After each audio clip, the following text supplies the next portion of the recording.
देवादिदेव अतिशयकारी श्री आदिनाथ भगवान की, देवादिदेव श्री अनंतनाथ भगवान की, संत श्रवणयाचार्य भगवान गुरुदेव श्री विद्यासागर जी महाराज की, पूज्य आचार्य श्री समय सागर जी महाराज की, बोले निरापक श्रमण शिक्षण वीर सागर जी महाराज की, समस्त मुनि संघ की।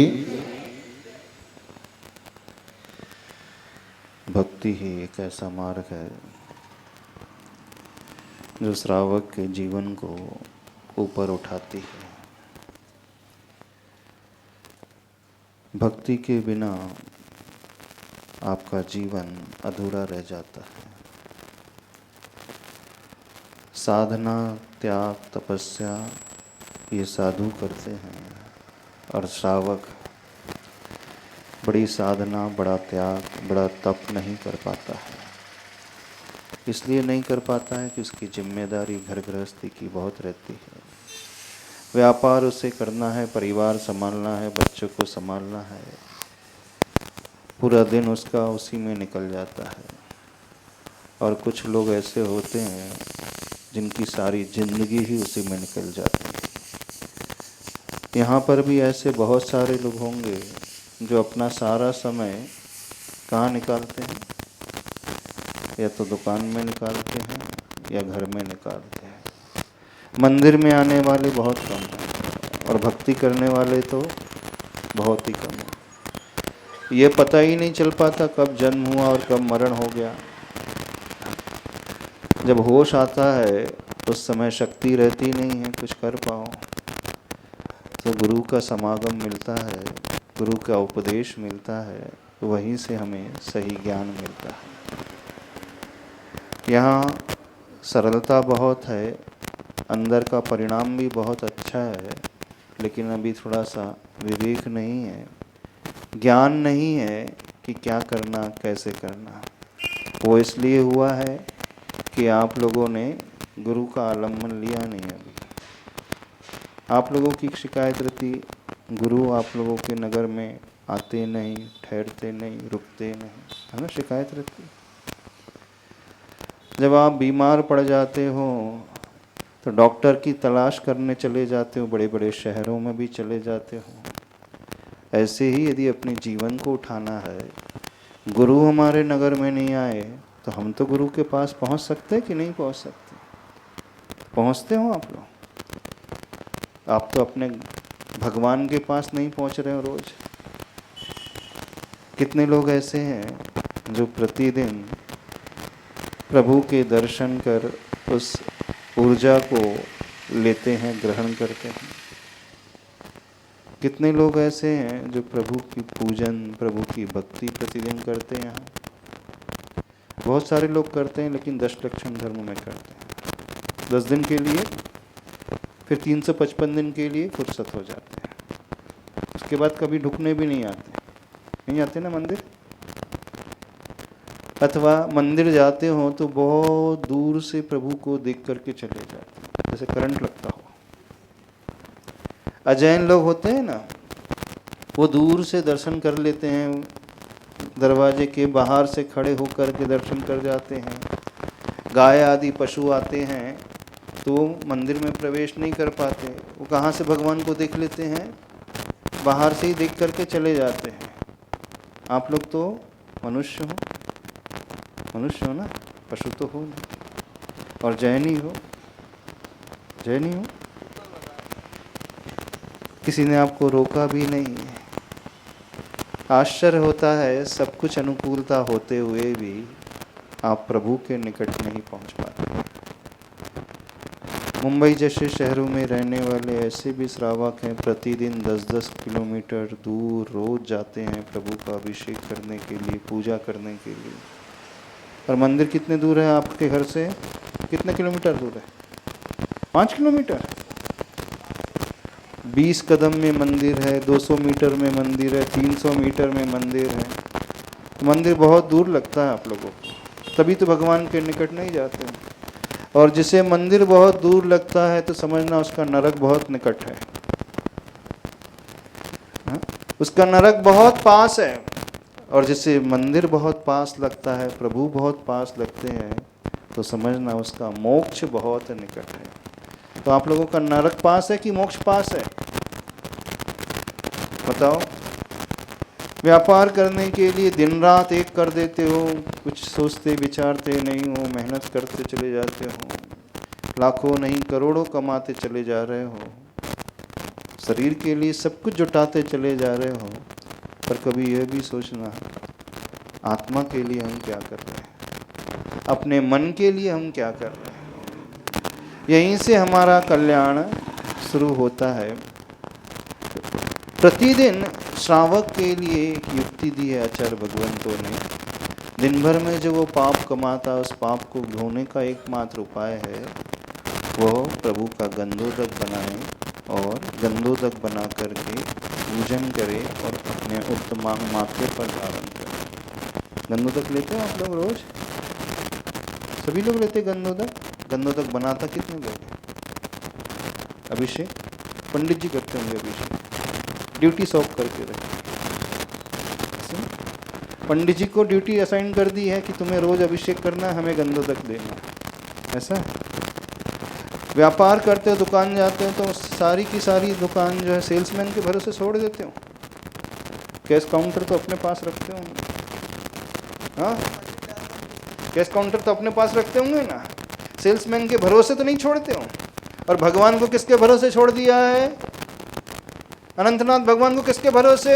भगवान भरोसे, हाँ भगवान के भरोसे कि पंडित जी के भरोसे।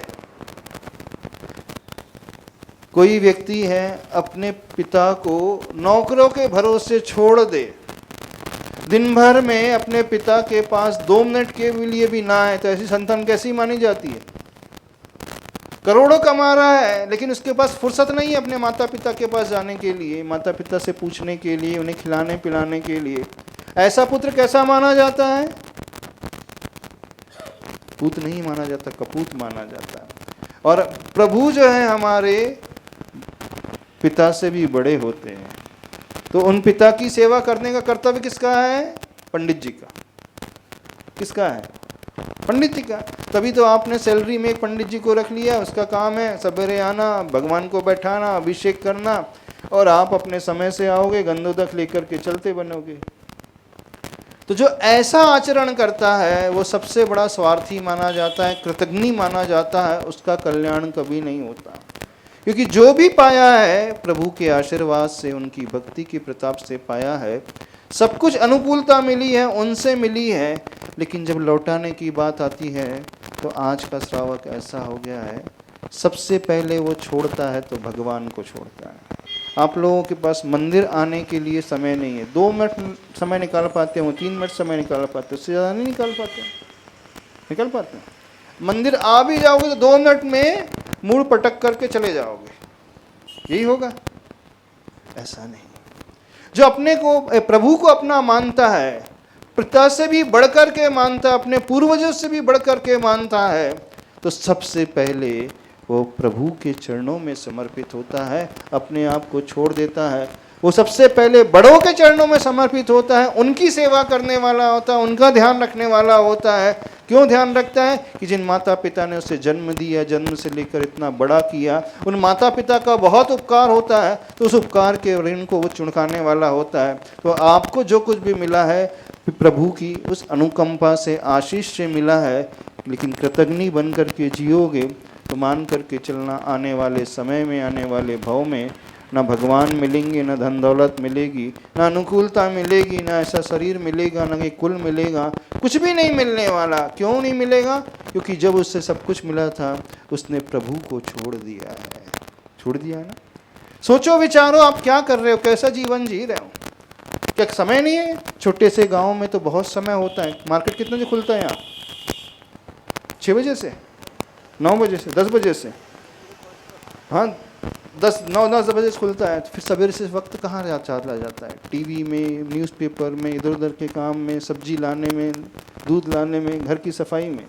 यानी भगवान की कीमत इतनी गिरा दी है।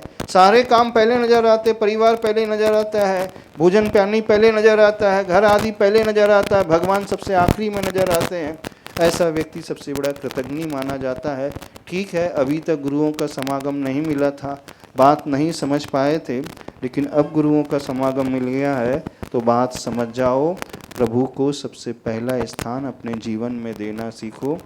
सबसे पहले उनकी सेवा, सबसे पहले उनकी भक्ति, फिर देखना जीवन कैसे चमत्कृत हो जाता है, कैसे परिवर्तित नहीं होता। अवश्य परिवर्तित होगा, बहुत कुछ मिलेगा, पर उसे ही मिलेगा जो प्रभु की भक्ति करेगा। बड़े बड़े राजा महाराजा, बड़े बड़े चक्रवर्ती अपने दिन की शुरुआत प्रभु भक्ति से करते थे। भरत चक्रवर्ती प्रभु भक्ति से शुरुआत करता था। शायद आप लोग उनसे भी बड़े होंगे, है ना, उनसे भी बड़े होंगे।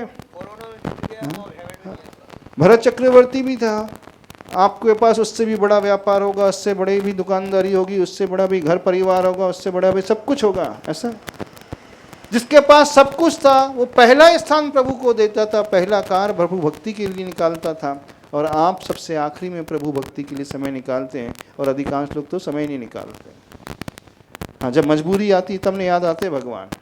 जब कोई आपत्ति आती, कोई बीमार हो जाता है घर में, जब दुकान में नुकसान हो जाता है तो भगवान याद आएंगे। उस समय आप रोते रोते आओगे, कहोगे हाँ भगवान आशीर्वाद दे दो। गुरुओं के पास आओगे आशीर्वाद लेने के लिए, बड़ी परेशानी है, हम सहन नहीं कर पा रहे हैं, संभाल नहीं पा रहे हैं। तो ऐसा नहीं होना चाहिए। अपने जीवन को इस प्रकार से बनाओ।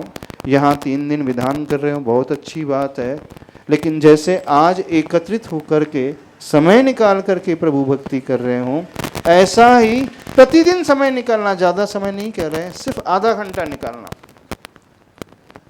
और प्रभु को नौकर के पंडित के भरोसे नहीं छोड़ना। किसके भरोसे? स्वयं के भरोसे। आगम में आता है, शास्त्रों में आता है, कुछ कार्य होते हैं जो स्वयं किए जाते हैं। जब भूख लगती है तो दूसरों को नहीं, स्वयं खिलाया जाता है, अपने पेट को भरा जाता है तो भूख शांत होती है ना। पुत्र उत्पत्ति का कार्य दूसरों के भरोसे नहीं किया जाता है, स्वयं से किया जाता है। ऐसे ही प्रभु भक्ति का कार्य दूसरों के भरोसे नहीं, स्वयं के भरोसे किया जाता है, तो वहीं से कल्याण होता है। जो कार्य स्वयं करना चाहिए वो कार्य आपने पंडितों के भरोसे छोड़ दिए, नौकरों के भरोसे छोड़ दिए, और जो कार्य नौकरों के भरोसे छोड़ना था वो काम स्वयं करने लगे।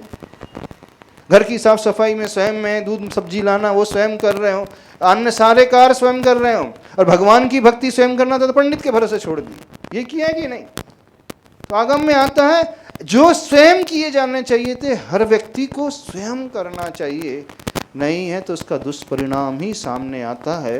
वो भविष्य में उसे भी खो देता है जो पाया है। तो अभी भी समझ जाओ, अभी भी चेत जाओ, वक्त मिला है, गुरु की सन्निधि मिली है। यहाँ 3 दिन ही विधान कर रहे हो, ऐसा नहीं, आगे भी यह भक्ति कंटिन्यू रहे।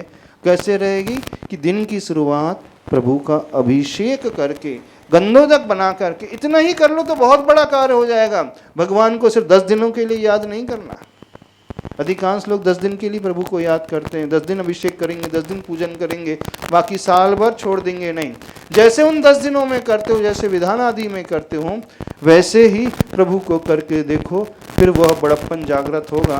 फिर लगेगा कि नहीं, मनुष्य पर्याय मिली है, हमें प्रभु मिले हैं, इतने ऊर्जावान प्रभु मिले हैं, और इतना पुण्य का योग है कि इतने निकट मंदिर है, सब कुछ है, फिर क्यों हम उसे खो रहे हैं, क्यों अपनी पर्याय को व्यर्थ में गंवा रहे हैं। आज चेत जाओ, बहुत अच्छा है। और बहुत अच्छी भावना आप लोगों ने बनाई है, भावना बनाई है ना, गुरु के स्थान के लिए भी भावना बनाई है। कल यहाँ पर आर्किटेक्ट भी आ जाएंगे तो उनसे मिलकर के नक्शा आदि पूरी की पूरी प्रोसेस हो जाना चाहिए, हो जाएगी। शिलान्यास कब करना है? शिलान्यास कब करना है? संत निवास का विधान में शिलान्यास, संत निवास का शिलान्यास। हाँ, कब मुहूर्त है यहाँ पे? हाँ, कब मुहूर्त है? अभी जल्दी मुहूर्त निकाल लो, और रहते रहते मुहूर्त निकाल लो। और भगवान की वेदी भी भव्य बनाना है, और भगवान के परिकर भी भव्य बनाना। अष्टप्रातिहार होना चाहिए। यहाँ पे अष्टप्रातिहार ही नहीं है। अष्टप्रातिहार चढ़ाना है भगवान को, नहीं चढ़ाना है। कहाँ 8 प्रातिहार? मालूम है 8 प्रातिहार होते भगवान की वेदी में? छत्र है, चमर है, भामंडल है, ये सब रखे हैं ना, दिख रहे हैं भैया जी जहाँ बैठे, सोने के रखे हैं सब। देखो देखो, उठा के देखो भैया जी, वो अष्टप्रातिहार उठा लो। दर्पण कितना अच्छा है, अष्टमंगल है। सोने के हैं सुहास जी? सोने के नहीं है? अच्छा, किसको किसको भगवान को भेंट करना चढ़ाना है वेदी में 8 प्रतिहार? देना महिलाओं को चढ़ाना है 8 प्रतिहार भगवान को, अष्टमंगल द्रव्य। हाथ खड़े कर लें। 8 ही लोगों के नाम चाहिए, लेकिन सोने के, पीतल के नहीं। किसके होना चाहिए? किसके होना चाहिए राजेश? किसके होना चाहिए? कार है आप लोगों के पास? 4 व्हीलर किस किस के पास है? कार किस किस के पास है? हाथ खड़े करें। गाड़ी सबके पास है? कौन सी है? नैनो है, अल्टो है, कौन सी है? राजेश जी कौन सी कार है? अल्टो। कौन सी है? सुहास जी कौन सी गाड़ी है? कौन सी गाड़ी है? कौन सी गाड़ी कौन सी है बताओ? नहीं, ये गाड़ी नहीं है, इनोवा, एक्सयूवी। 4 गाड़ी है। विशाल जी कौन सी गाड़ी है आपके पास? Nano, Alto, Innova. तो भगवान को कैसे चढ़ाना है? अष्टमंगल। कार तो चांदी की है, कार तो जो है अल्टो से भी काम चलता था कि नहीं? 4 पहिए की गाड़ी चाहिए आपको, ट्रेवल ही तो करना है, कहीं भी बाहर बैठ जाओ, किसी भी कार में बैठ जाओ। फिर क्यों आपको एक्सयूवी चाहिए, मर्सिडीज चाहिए, BMW चाहिए, इनोवा क्रिस्टा चाहिए? क्यों? छोटी गाड़ी में ट्रेवल क्यों नहीं करते हैं? नहीं महाराज जी, स्टेटस भी तो होता है कि नहीं कुछ? हाँ, जो अल्टो में ट्रेवल करेगा उसका स्टेटस निचले स्तर का, जो एक्सयूवी में सिडान क्लास में करेगा उसका स्टेटस हाई क्लास का रहेगा। तो आप कितने लो स्टेटस वाले बैठे हैं यहाँ पर? हाथ खड़े करें। लो स्टेटस वाला कोई नहीं है ना? सब ज्वेलर्स हैं, कपड़े की दुकान है, ट्रांसपोर्ट है, सबका अच्छा बिजनेस है, सबकी अच्छी फैसिलिटी वाली सारी की सारी सुविधाएं युक्त सारी की सारी संसाधन है, गाड़ियां, कोई कमी नहीं है। लेकिन भगवान की भक्ति करना है तो पीतल कैसे काम चला लो, इसका मतलब भगवान की कीमत ही नहीं। हाँ, तो किस किस को देना है अष्ट प्रतिहार? 200 ग्राम का एक बनेगा, एक प्रतिहार। हाँ, 100 से 150 से 200 ग्राम में बन जाएगा। हाथ खड़े करें। एक प्रतिहार, एक अष्टमंगल, एक प्रतिहार के। महिला वर्ग ये लाभ ले। देखो महिला यहाँ अभिषेक करती है? नहीं करती ना? नहीं करती है। तो देखो, आप भगवान को छू नहीं पाते, आप भगवान का अभिषेक कर नहीं पाते, आप वेदी में पहुंच नहीं पाते, लेकिन एक कार्य कर सकते हैं, हम वो अष्टमंगल द्रव्य प्रभु के चरणों में समर्पित करेंगे, तो जहां भगवान बैठेंगे वेदी में, वहां पर वही अष्टमंगल प्रतिहार रहेगा हमेशा के लिए। तो ये आपकी पर्याय धन हो जाएगी। कितने तोला सोना है एक एक के पास? कितने तोला है एक एक के पास? सबके पास 20, 25, 30, 50 तोला तो होगा मिनिमम। और भगवान के लिए 100 ग्राम 150 ग्राम चांदी में इतना विचार करते, इतना सोचते हैं जैसे पूरी घर की संपत्ति लुट गई हो। ऐसा है? तो हाथ खड़े कर किन किन महिलाओं को देना है प्रभु के लिए अष्ट प्रतिहार? अनंतनाथ भगवान के लिए। ओम। नहीं, सबको ओम ओम ओम ओम। हाँ, किन किन महिलाओं को देना? हाथ खड़े करें। हाँ, बहुत अच्छा है। एक और, अच्छा तभी हो। और कौन किसको देना? हाथ खड़े करें। महिलाओं के, देखो महिलाओं को सौभाग्य मिलना चाहिए, महिलाओं को सौभाग्य मिलना चाहिए, क्योंकि महिलाएं जो है भगवान का छू नहीं पाती, अभिषेक नहीं कर पाती है। तो इस पर्याय को धन्य करो। इस पर्याय को धन्य करने का एकमात्र उपाय है, आप भगवान की वेदी के पास नहीं पहुंच पाते तो जो आप अष्टमंगल प्रतिहार दोगे वो हमेशा भगवान के चरणों में रहेगा, उससे कल्याण होगा। हाँ, तो और कौन कौन महिला करने देना चाहती है? हाथ खड़े कर लें। कितने देना है? 2, 4, 6? एक नाम की घोषणा कर दो। हेलो, चलो माइक चलो। Hello hello hello.